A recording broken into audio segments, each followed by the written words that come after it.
3টা বছর তো দিতে পারেনি।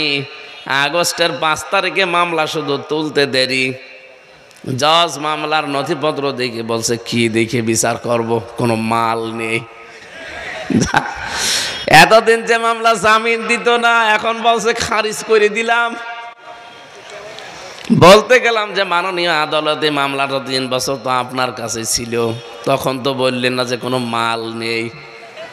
এখন হঠাৎ করে মাল পাচ্ছেন কোথায়? উনি এই কথাই বলতো যে হুজুর কিচ্ছু করার নেই, হাত বাঁধা ছিল। কি কথা বলে না কেন? এই দেশের 1628টা চেয়ার আছে, মেন চেয়ার। আমরা জানি প্রতিটি চেয়ারে যারাই ছিল, শুধু একটা চেয়ার বাদ দিয়ে 1627টা চেয়ার ছিল হাত বাঁধা। এমনকি কাওয়া কাকুরও হাত বাঁধা ছিল। উপরে উপরে বলতো যায়,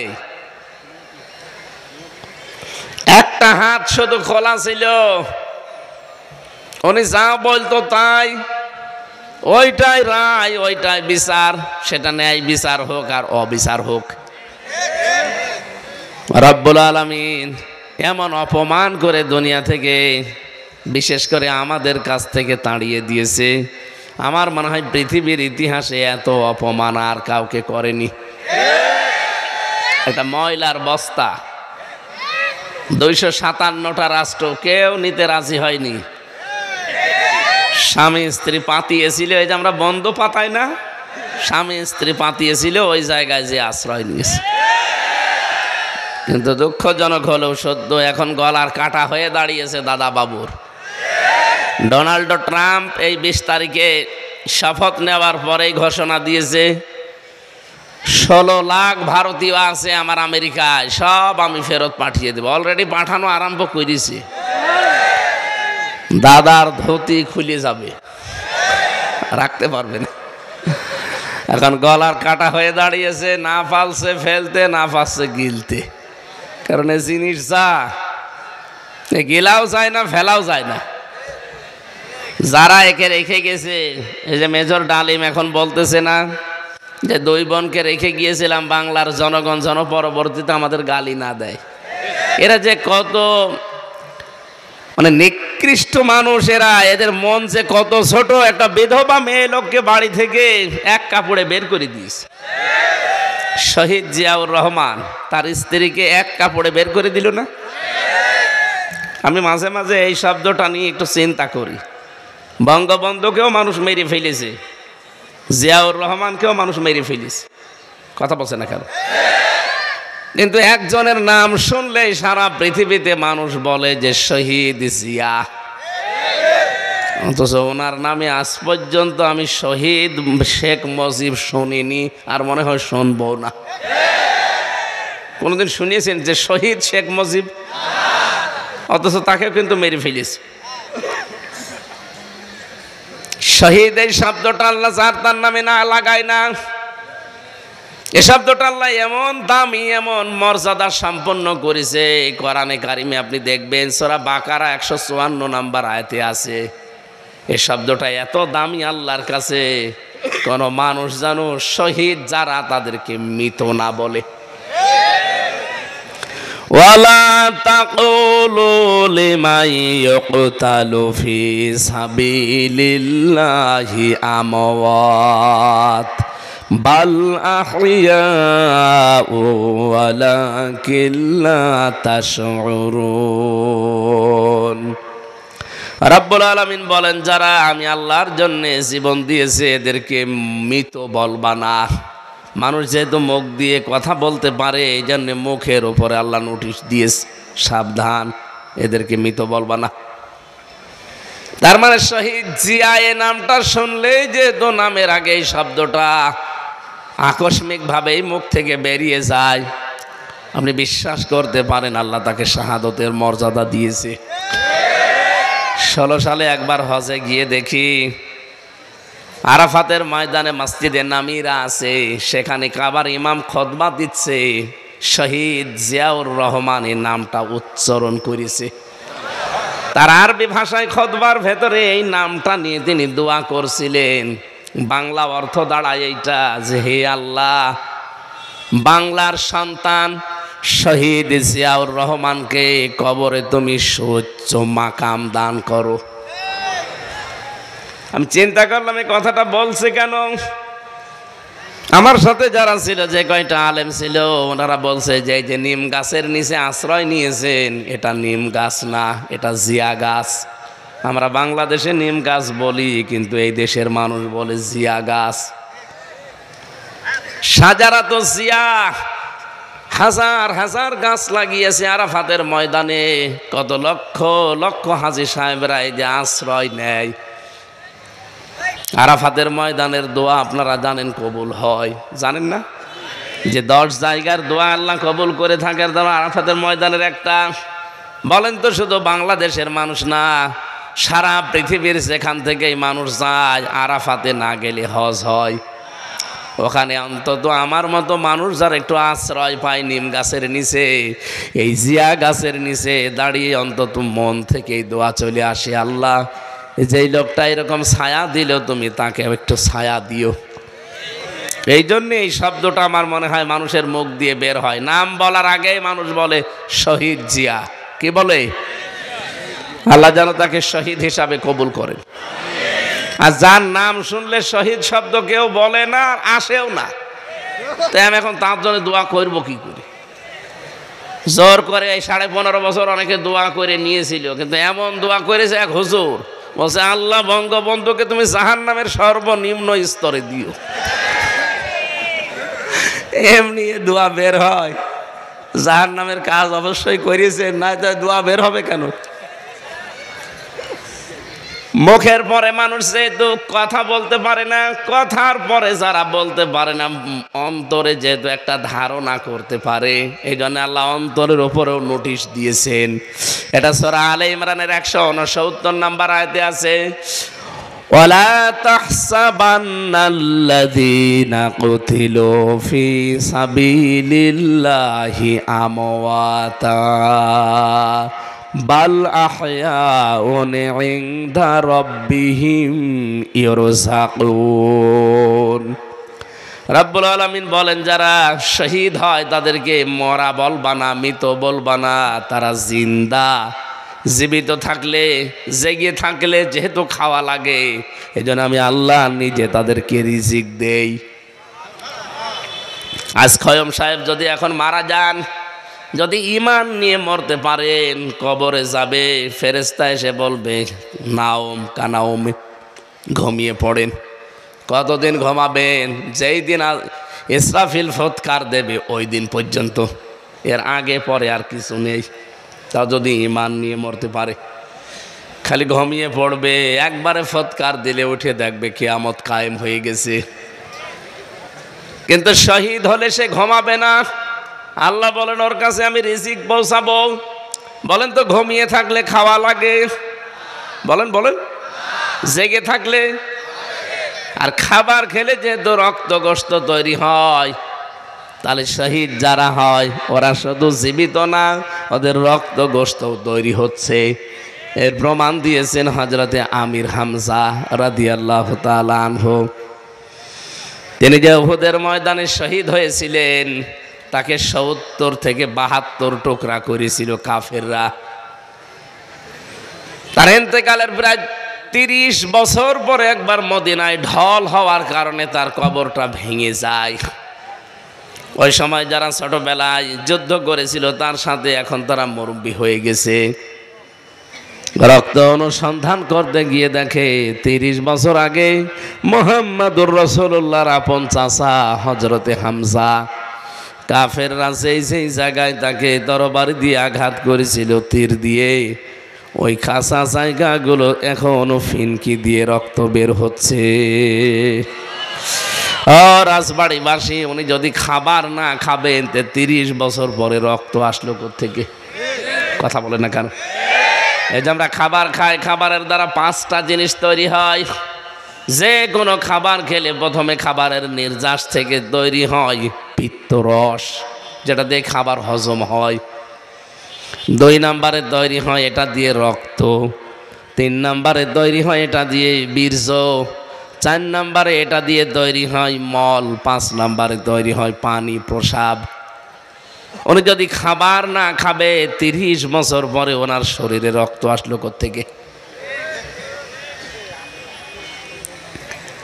তার মানে যে কথাটা বলতে চাচ্ছিলাম, আল্লাহ রাব্বুল আলামিন শহীদ এই শব্দটা এত দামি, এত মর্যাদা সম্পন্ন করেছেন, আর যারে তারে শাহাদতের মর্যাদা আল্লাহ দেন না। ওয়ালিয়া'লামাল্লাহুল্লাযীনা আমানু ওয়া ইয়াত্তাখিযা মিনকুম শুহাদা। সূরা আলে ইমরানের 140 নম্বর আয়াতের মাঝের অংশে আছে, আল্লাহ পাক বলেন, যার জীবন যৌবন আমার কাছে ভালো লাগে, যার অ্যাক্টিভিটিস, যার মানবতার কল্যাণমূলক কাজগুলো আমি আল্লাহর জন্য ভালো লাগে, তখন তাকে সাধারণভাবে মরণ দেই না, ওকে মরণ দিলে আমি আল্লাহ শাহাদতের মরণ দিয়ে ধন্য করি। এই জন্য আমাদের উচিত হচ্ছে নবীদের মতো, সাহাবীদের মতো সারাটা জীবন এই দোয়া করা, আল্লাহুম্মা ইন্নী আসআলুকা শাহাদাতান ফি সাবিলিক। হযরত ওমর বলেন, সারাটা জীবন দোয়া করতাম, আল্লাহ তুমি যদি মরণ দাও বিছানায় পড়ে এমনিতেই মরণ দিও না, সাধারণভাবে তুমি আমার শাহাদতের মরণ দিও। এজন্য শহীদ যারা হয় ওরা কিন্তু অনেক দামি, ওরা এমনি এমনি শাহাদতের মরণ পায় না। ওদের জীবন যৌবন, ওদের মানবতার কাজগুলো আমার আল্লাহর কাছে ভালো লাগে, তখন আল্লাহ ওদের শাহাদতের মরণ দিয়ে ধন্য করে। বলেন সুবহানাল্লাহ। আল্লাহ আমাদের মরণটাও যেন শাহাদত হিসাবে কবুল করেন। কিডনি পয়সে যাওয়া, বিছানায় তড়পায় মরার চাইতে শাহাদতের মরণ যদি নসিব হয়, মনে হবে যে পিপিলিকায় কামড় দিয়েছে। যে কথা থেকে পর্যন্ত এসেছিলাম, মিজান, ন্যায় বিচার, এই শব্দটা শুধু আজ আমাদেরকে ফাঁকি দিয়েছে, ধোকা দিয়ে বোকা বানিয়ে রেখেছে। বাংলার মুসলমানের রেকর্ড হচ্ছে, বিশ্বাস করেন যতই মুখে বলি ওড়ান না কেন, আমান হাকামা বিহি আদালা, এই কোরআন যতদিন বাংলাদেশে কায়েম না হবে ততদিন আপনি ন্যায় বিচারের দৈন্তন্যও পাবেন না। এটাই ধরে কায়েম করার চেষ্টা চালান।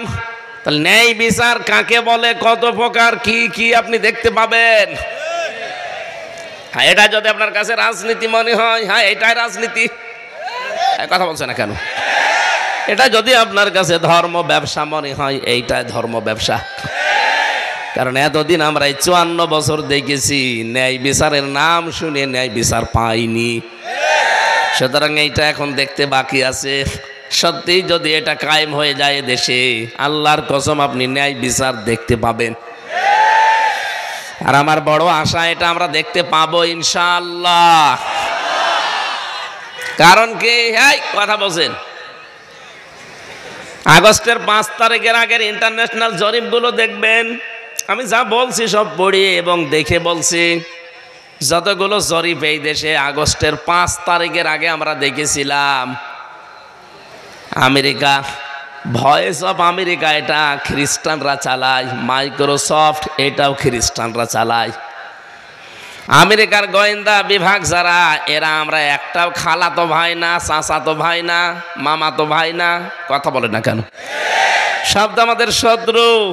তারপরেও রিপোর্ট দিত, এই দেশের মাত্র 100 জনের 15 জন কোরআনে কারিমে এই দেশে কায়েম হোক এটা চাইতো, মাত্র 100 জনের 15 জন। কিন্তু জানুয়ারিতে রিপোর্ট বেরানো আরম্ভ হয়েছে, দেখেছেন মাত্র 4.5 মাস 5 মাসের ব্যবধানে এই দেশে এখন 100 জনের 58 জন মানুষ চাচ্ছে দেশে কোরআনের বিধান কায়েম হোক।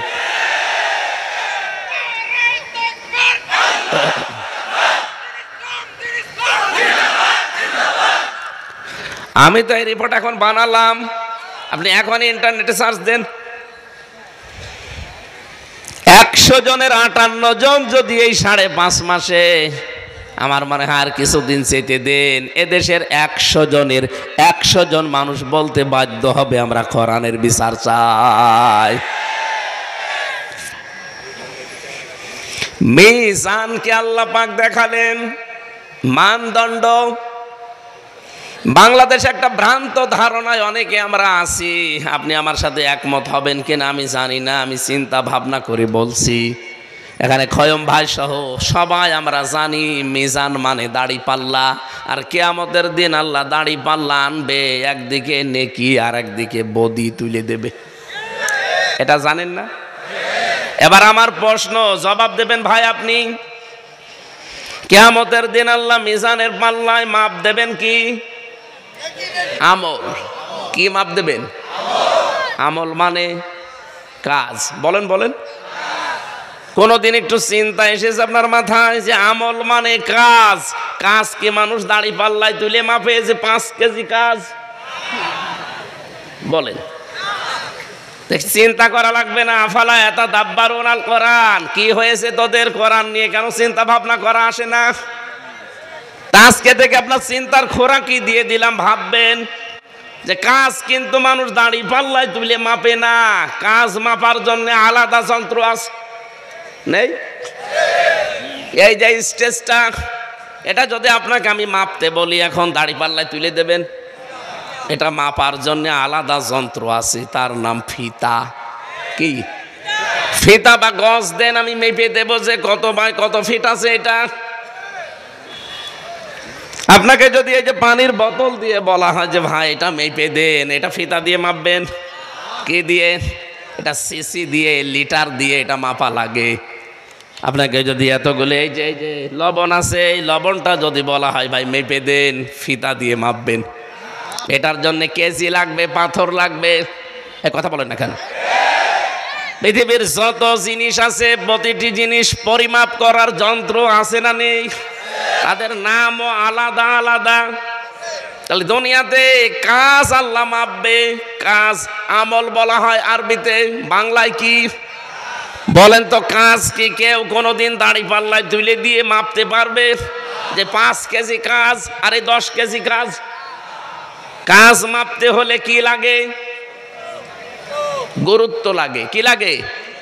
গুরুত্বের ভিত্তিতে একটা কাজ পরিমাপ করা লাগে যে কাজটা কতটুকু গুরুত্বপূর্ণ আর গুরুত্বহীন। এই যে এখানে যে স্টেজ দেখতে পাচ্ছেন, এটারও কিন্তু গুরুত্বপূর্ণ 2টা জিনিস আছে, এই খুঁটি আর এই সামিয়ানা। খুঁটি আর সামিয়ানা না থাকলে কেউ এটা স্টেজ বলবে? কিন্তু গুরুত্বহীন অনেক জিনিস এখানে পড়ে আছে। এই যে টেবিলটা, এই যে মাইকটা, এই যে ফুলের টব, এই যে কার্পেট দেওয়া আছে, ফুল লাগিয়েছেন, এটার যেন নাও থাকে তাও কিন্তু মানুষ বলবে এটা স্টেজ। বলেন না কেন? কিন্তু খুঁটি না থাকলে আর সামিয়ানা না থাকলে পাগলও বলবে না এটা স্টেজ।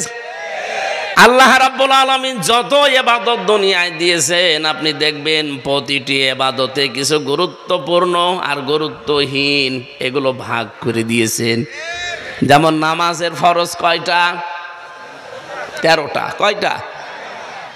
এই 13টা ফরজের যদি 12টা আদায় করেন, একটা আদায় করেননি, আপনার সওয়াব হবে কয়টা?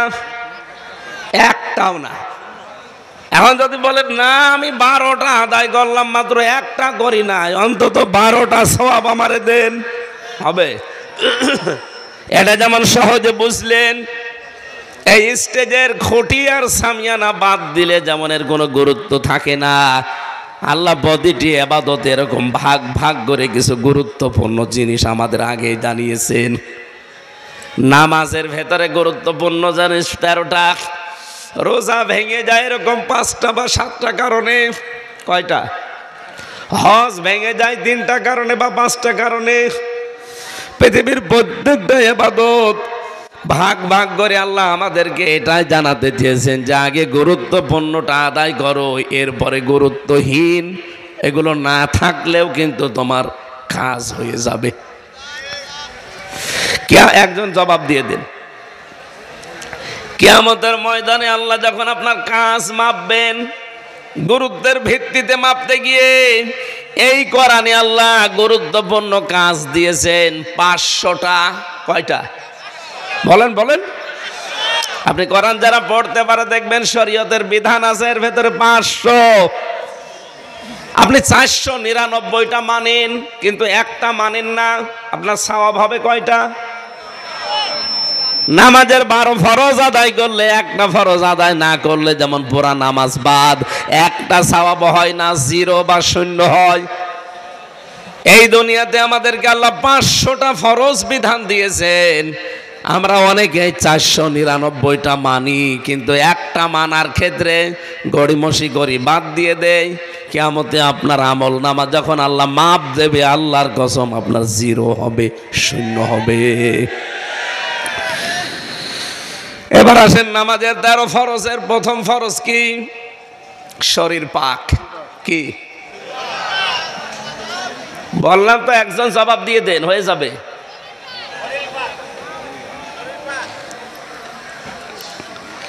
আজান দিচ্ছে, সময় ঠিক আছে তো?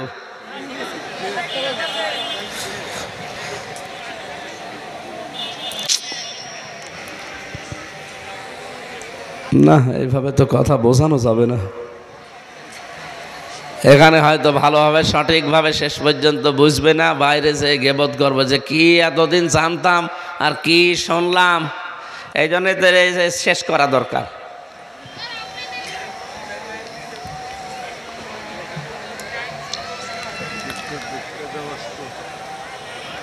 নামাজ তো 1:30, আমরা তো 40 মিনিট হয়েও গেল, কিন্তু কথা তো শেষ করতে এখনো তো 15-20 মিনিট দরকার। হ্যাঁ, 20 মিনিট এখানে নামাজ পড়বেন আপনারা।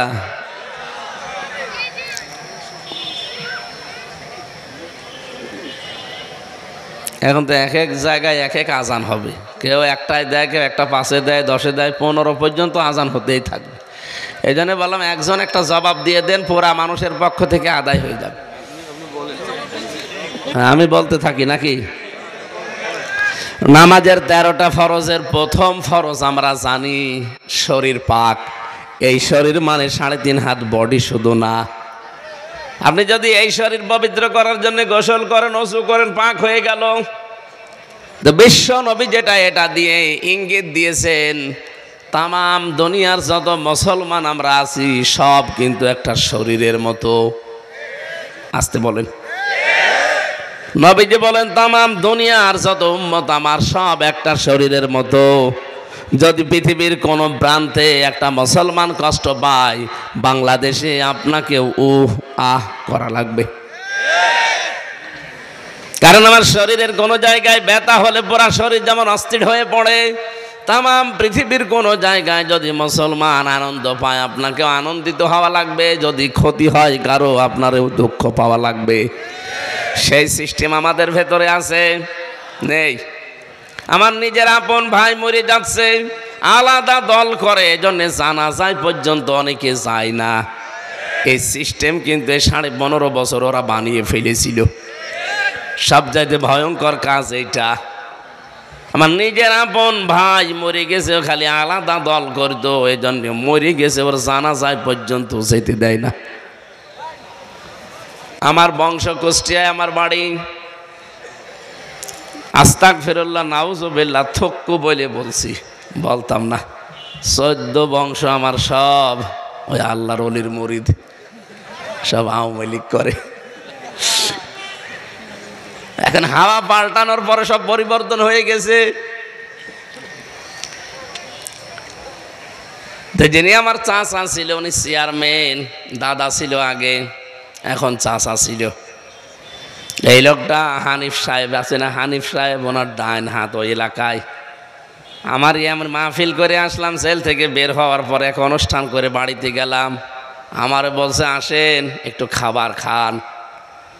চাচা ডাক দিয়েছে বাবার, আমি 2 জনেই গেলাম, খাবার খেয়েছি। এটা আবার কে পৌঁছিয়ে দিয়েছে ওনার কাছে। উনি পরের দিন গরম দিয়েছে চাচারে, হামজারে ডাক দিয়ে খাবার খাওয়ালে। বলছে আমার ভাইয়ের ছেলে। ভাইয়ের ছেলে হলেও খাওয়ানো যাবে না, আমরা যে দলে আছি এ দলে অন্য কোনো দলের লোক খেতেও পারবে না। আমি ইঙ্গিত দিলাম, কত নিচে নেমেছিলে মানুষগুলো, আপনি টের পেয়েছেন? এই জন্যে বলছি আমরা মুসলমানের যে প্রথম চিহ্নটা, তামাম দুনিয়ার 210 কোটি মুসলমান হবে একটা শরীরের মতো। এইটা আমাদের নবীজি শিখিয়েছেন, কিন্তু সেই শিক্ষা থেকে বহু দূরে 15.5 বছর এই ডাইনি মহিলা আমাদেরকে নিয়ে চলে গেছে। শুধু দল করলে সব মাফ, দলের বাইরে গেলে সব দোষ তার। এই জন্য আমরা বলতে চাচ্ছি, নামাজের প্রথম ফরজ যেহেতু শরীর পাক, এই শরীর আপনার 3.5 হাত বডি, এই শরীর আপনার পরিবার, এই শরীর আপনার সমাজ, এই শরীর আপনার রাষ্ট্র, এই শরীর আপনার পৃথিবী। এখন যদি আমি রাজবাড়ির এই জায়গা থেকে এখানে জামে মসজিদ কোথায় আছে আমি জানি না, ওখানে মনে করেন যাচ্ছি নামাজ পড়তে, রাস্তার ভেতরে যাওয়ার সময় দেখি একজন বেপরদা মহিলা, বুকে কোনো ওড়না নেই, দাঁড়িয়ে আছে, মাথায় কোনো কাপড়ও নেই, শাবনুরের মতো দাঁড়িয়ে আছে। শাবনুরকে তো চেনেন না আপনাদের জেলার? এই যে রোজিনা দাঁড়িয়ে আছে। আপনি দেখে বললেন আস্তাগফিরুল্লাহ, নাউযুবিল্লাহ, এভাবে মানুষ থাকে?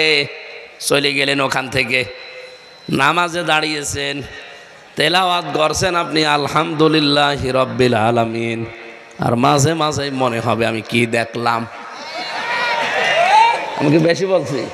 এটা মনে হবে না? এখন কি আপনি রোজিনাকে মেরে ফেলবেন? রোজিনা একটা মসজিদ বানিয়েছে, মেরে ফেলবেন? কি করবেন? তাকে পবিত্র করা লাগবে। একে পবিত্র করার জন্য গোসল দিলে, ওযু দিলে হবে। কি দেওয়া লাগবে? পর্দা। বলেন বলেন। আর এই পর্দা দিতে পারে রোজিনার স্বামী, রোজিনার বাবা অথবা রাষ্ট্র? আমি বললে হবে? তাহলে আমাদের পরিবার, সমাজ, রাষ্ট্র পবিত্রকরণের জন্য পর্দা দরকার। এই রোজিনা, এই শাবনুরের বাস্তবতা এটা ওয়াজের দ্বারা, নসিহতের দ্বারা হয় না, এটা হয় খুব কম। এটার জন্য আইন লাগে। আরো জোরে বলেন। 2 জন মহিলা পরপর আমরা পাঠিয়েছি, তারা যদি আইনটা পাশ করে ফেলতেন যে বেপরদা কোনো মহিলা রাস্তাঘাটে যেন পাওয়া না যায়, জীবনেও এদেশে আলেমদের পর্দার ওয়াজ করা লাগতো না। নামাজ আমাদের শিক্ষা দিয়ে গেল যে মেন জিনিস কিন্তু এইগুলো, শরীর পাক, কাপড় পাক, নামাজের জায়গা পাক, কিবলামুখী হওয়া, এগুলো পড়েননি জীবনে? আল্লাহ নামাজ দিয়ে আমাদেরকে এইটাই জানাতে চেয়েছেন, গুরুত্বপূর্ণ কাজগুলো আগে করো। হ্যাঁ, গুরুত্বহীন কাজও আছে, যেমন নামাজের ভেতরে 14টা ওয়াজিব। কেউ যদি একটা ছেড়ে দেয়, নামাজ হবে না তা না, হবে, কিন্তু সিজদা দেওয়া লাগবে জরিমানা হিসাবে। কথা বলে না কেন? সুন্নত আছে 12টা, আপনি যদি আদায় করেন তো ভালো, আদায় না করলেও আপনার নামাজ হবে। নামাজ ভাঙার কারণ আছে 19টা, যদি আপনি ইচ্ছা করে কোনোটা ছেড়ে দেন আপনার নামাজ নষ্ট হয়ে যাবে। মুস্তাহাব আছে, মুবাহ আছে, নামাজের অনেক নিয়ম নীতি আছে, কিন্তু আসল বিষয় হচ্ছে গুরুত্বপূর্ণ ফরজ। কি ফরজ? নামাজ বাদ দিয়ে আপনি যতই সুন্নত, নফল, মুস্তাহাব যত কিছু পড়েন, সারা দুনিয়ার সব নফল এক জায়গায় করলে 1 রাকাত ফরজ নামাজের সমান। এর ভেতরে 500টা লাইন দিলেন, একটা বারের জন্য আপনার চিন্তা আসে না যে একটা আইনও আমার এই 96% মুসলমানের দেশে চলে না? তো গুরুত্বপূর্ণ হিসাবে তো এই 500 আইন আগে দরকার। বলুন, এইটা তো কায়েম করবে ফেরেশতারা। আমরা তো এই কথাগুলো আপনাকে বোঝাতে চাই যে স্টেজের যেমন খুঁটি দরকার আর সামিয়ানা দরকার নাই, তো স্টেজই থাকবে না। আপনার জীবনে এই 500 ইবাদত আগে দরকার। আপনি 499টা জানেন, আমি মানি, কিন্তু একটাকে মানি না, আরো অস্বীকার করি। যেমন কোরআন দিয়ে রাজনীতি করা লাগবে, এটা অনেকে মানে না, আরো বিরোধিতা করে। কোরআন দিয়ে যে রাজনীতি করা লাগবে এটা আছে কোরআনে 918 জায়গায়। কত? আর অনেকে বলে যে আমি খুঁজেই পাই না। আপনি পাবেন কি করে? আপনি কোরআন পড়তে পারেন? 918 জায়গায় আল্লাহ ডাইরেক্ট ইনডাইরেক্ট মিলিয়ে আয়াতগুলো দিয়েছেন আমাদের জন্য। কারণ রাজনীতি এটা কিন্তু দুনিয়ার কাজ না, এটা একটা ইবাদত। এই ইবাদত থেকে আমরা অনেকেই গাফেল। এই জন্যই তো 15.5 বছরে জালেমরা 180 মাইল বেগে চালিয়েছে। কোরআনে কারিমে আল্লাহ জানিয়েছেন, ইন্নী জাইলুন ফিল আরদি খলিফা। অবশ্যই আমি জমিনে খলিফা পাঠাবো। আল্লাহ বলেন না ইন্নী জাইলুন ফিল মাসাজিদি খলিফা, ফিল মাদারিসি খলিফা, ফিল খানকা খলিফা। এই রাজবাড়িতে অনেক খানকা আছে, দরবার আছে, আর এর পাশের জেলায় তো আল্লাহর ওলি আছে, কি নেই? এই দেশে বহু খলিফা আমরা দেখি, খানকার খলিফা, এমনকি কাপড় চোপড় সেলাই করে সেও খলিফা, চুল কেটে দেয় সেও খলিফা। এই কথা বলছে না কেন? আরে ভাই, খলিফা কি খানকায় থাকার কথা, দরবারে থাকার কথা? খলিফা থাকার কথা জমিনে। ইন্নী জাইলুন ফিল ফিল, আল্লাহ কি ফিল খানকা বলতে পারতেন না? যে খানকার খলিফা হলেই তোর শেষ দায়িত্ব। আল্লাহ বলেন ফিল আরদি, জমিনে থাকা লাগবে খলিফাদের। আমরা যে আল্লাহর খলিফা এটা আমরা স্বীকার করি তো? বলেন বলেন। তা আমাদের থাকা লাগবে কোথায়? জমিনে। কোথায়? জমিনে। আজ আল্লাহর খলিফা গুলো নেই, এই জন্য জালেমরা এরকম ছাড় পেয়েছে। যদি আমরা জমিনে থাকতে পারতাম এত 80 মাইল বেগে চালাতে পারতো না। আমরা সব আছি খানকায়, মসজিদে, মাদ্রাসায়, দরবারে। জমিন ফাঁকা পেয়েছে, যা মনে লাগে জালেম তাই করে। এখন থেকে আর করবে না। এখন আমরা থাকবো কোথায়? খানকার যারা খলিফা আছেন, দরবারের খলিফা আছেন, সব আসেন জমিনে। জমিনে যদি আমরা থাকতে পারি আর এই 500 বিধান যদি সত্যি কায়েম করতে পারি এই দেশে, এটা একটা মিনি জান্নাত হয়ে যাবে। কথা বলেন। আমি কি মিজান এটা দিয়ে যেটা বোঝাতে চাই আপনি বুঝেছেন? কিয়ামতের দিন আপনাকে দাড়ি পাল্লায় 5 কেজি 10 কেজি নেকি তুলে দিয়ে মাপবে না, আপনার ওজন হবে গুরুত্বের ভিত্তিতে। দুনিয়ায় গুরুত্বপূর্ণ কাজগুলো আপনি আগে করেছেন কিনা এইটা আগে দেখবে আল্লাহ। গুরুত্বপূর্ণ কাজই তো এটার বিধান দুনিয়ায় কায়েম করা। এটার ভেতরে আপনি নেই, আপনি শুধু আসেন খানকায় বসে বসে হো হো, আপনি কিন্তু ধরা খেয়ে যাবেন। আমি হো হো করতে নিষেধ করছি না, ওটা গুরুত্বপূর্ণ না, ওটা আরো পরে। এই যে চেয়ার না থাকলে যেমন এই স্টেজ থাকবে, অসুবিধা নেই, আপনি জিকির করবেন, হো হো করবেন, ওটা পরে, আগে এটা কায়েম করার জন্য চেষ্টা করেন। আল্লাহ এই সহজ কথাটা বুঝে ফেলার এবং আমল করার তৌফিক আমাকে দান করেন, বলেন আমিন। দ্বিতীয় নম্বরে বিশ্বনবীকে আল্লাহ দেখিয়েছিলেন, শুধু মিজান দেখাননি, তাকে আল্লাহ দেখিয়েছেন কি? তাকে আল্লাহ দেখিয়েছিলেন হাউজে কাউসার, যেটা আমরা পাওয়ার জন্য আশা ধরে বসে আছি যে কাউসারের পানি নবী আমাকে দেবে দেবে, কিন্তু আপনাকে নবীর উম্মত হওয়া লাগবে। বিশ্ব নবীকে আল্লাহ যখন কাউসার দেখাচ্ছিলেন, একটা সবুজ গম্বুজ, চারিদিকে পানি নালা হয়ে আসে, আর ওই গম্বুজের ভেতরে যখন পড়ে তখন গম গম করে শব্দ হয়। ফেরেশতাকে জিজ্ঞাসা করলেন যে এটা কি? জিবরাইল বলে, হে নবী, এই সেই কাউসার, কিয়ামতের দিন যে 1 গ্লাস পান করতে পারবে জান্নাতে যাওয়ার আগে আর পিপাসা তার লাগবে না। নবীজি বলেন, এটা পাবে কারা? ফেরেশতা বলে, আপনি তাকান, চারিদিকে লেখা আছে কি? চারিদিকে ঘুরে দেখলেন বিসমিল্লাহির রহমানির রহিম এই শব্দটা লেখা। ফেরেশতা বলে, হে নবী, দুনিয়াতে যারা সব কাজে বিসমিল্লাহর আমল করে, আল্লাহ কিয়ামতে তাদেরকে এই হাউজে কাউসারের পানি দান করবেন। নবীজি দুনিয়াতে এসে যে কোনো কাজ হাত দেওয়ার আগেই বিসমিল্লাহ বলতেন, আর মাঝে মাঝে বলেন, রব্বুল আলামিন, আমি কিন্তু কোনো কাজের আগে বিসমিল্লাহ বাদ দেই না, তুমি আমাকে কাউসার থেকে বঞ্চিত করো না। শহীদ জিয়া উনি কিন্তু এই বিসমিল্লাহির রহমানির রহিম সংবিধানে তিনি সর্বপ্রথম সংযোজন করেছেন। এই কথা বলেন না কেন? এদেশের কাজ যেহেতু আমাদের 18 কোটি মানুষের সংবিধান দেখে দেখে আমরা করি, সুতরাং এই শব্দটা যিনি ওখানে সংযোজন করলেন, আল্লাহ জানে ওসিলায় তাকে মাফ করে দেয়। কিন্তু অত মানুষ আমরা এই 15 বছরে দেখলাম, এরা বিসমিল্লাহ আরো তুলে দেওয়ার জন্য চেষ্টা চালিয়েছে। আরে ভাই, হাউজে কাউসার পেতে হলে বিসমিল্লাহর আমল করা লাগবে, আর আপনি আরো বিসমিল্লাহ তুলে দিচ্ছেন, কাউসার পাবেন। নবীজির আকতি দেখি আল্লাহ পরবর্তীতে সূরায়ে কাউসার তার নামে হিসাব করে দিলেন, ইন্না আ'তাইনাকাল কাউসার। হে নবী, আপনার জন্য আমি হাউজে কাউসারটা পুরার হিসাব করে দিলাম। ফাসাল্লি লিরাব্বিকা ওয়ানহার।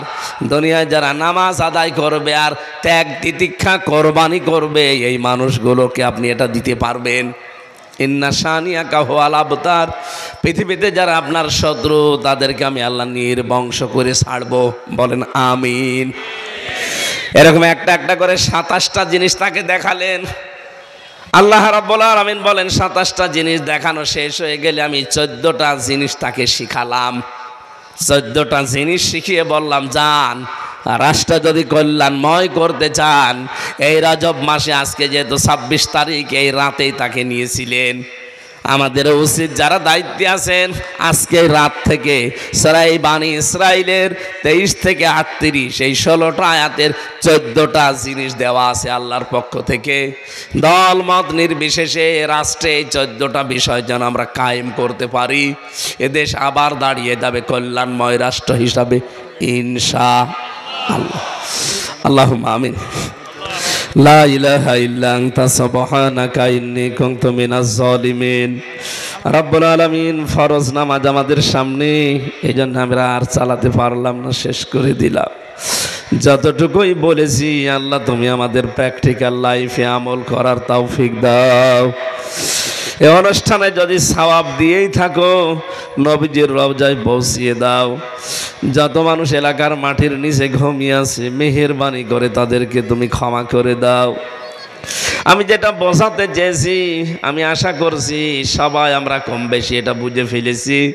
জীবনের গুরুত্বপূর্ণ কাজগুলো তুমি আগে করার তৌফিক দাও। গুরুত্বহীন যেগুলো, কম গুরুত্বপূর্ণ, ওগুলো আমরা পরে যেন করি। 500টা বিধান তুমি দিয়েছো, 500টাই আমাদের প্র্যাকটিক্যাল লাইফে সেট করে দাও। যারা এই মাহফিলের আয়োজন করতে গিয়ে এই সুন্দর বাগান সাজিয়েছে, এই মানুষগুলোকে কবুল করো।